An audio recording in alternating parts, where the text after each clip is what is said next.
Politique, argent, scandale. Ce lundi 20 janvier, les titres de vos quotidiens nationaux sont divers mais récurrents. Hollande impose le non-cumul des mandats à sa gauche.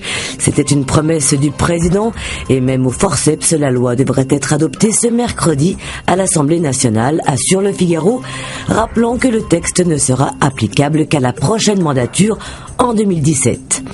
Libération, pour sa part, préfère détailler les ambitions de Don Barthelone, le président de l'Assemblée nationale qui lorgne Matignon et le Grand Paris.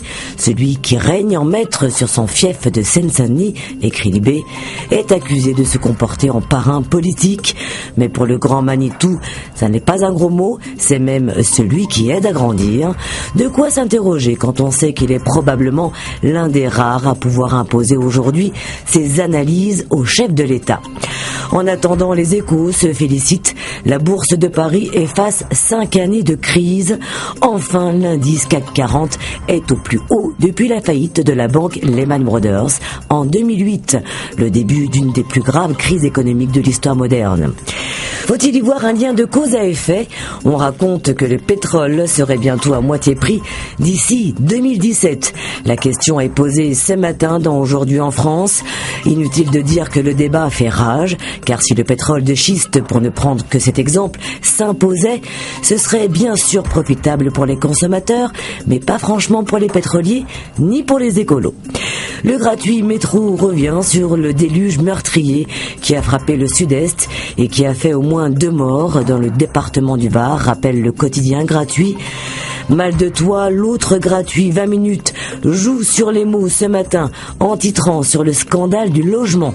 Le quotidien dénonce un secteur en crise profonde, parlant de prix élevés, d'offres insuffisantes et même d'abus. Un scandale national au cœur d'un documentaire éloquent diffusé ce soir sur France 3 en partenariat avec le Gratuit. Et puis l'avortement revient au Parlement, souligne La Croix, qui s'inquiète de sa banalisation. Le gouvernement veut faire de l'avortement un droit comme un autre, dénonce le quotidien Catholique. Sans pitié, titre enfin L'Équipe, à propos des Parisiens face aux Nantais en Ligue 1 de football. Face à des Nantais apathiques et vite dépassés, les Parisiens ont livré un impressionnant récital. S'enthousiasme ce matin, le quotidien sportif. Sportif, ça l'est moins, le procès de l'affaire Zaya qui s'ouvre cet après-midi et dans lequel sont mis en cause Franck Ribéry et Karim Benzema, poursuivis pour recours à la prostitution d'une mineure.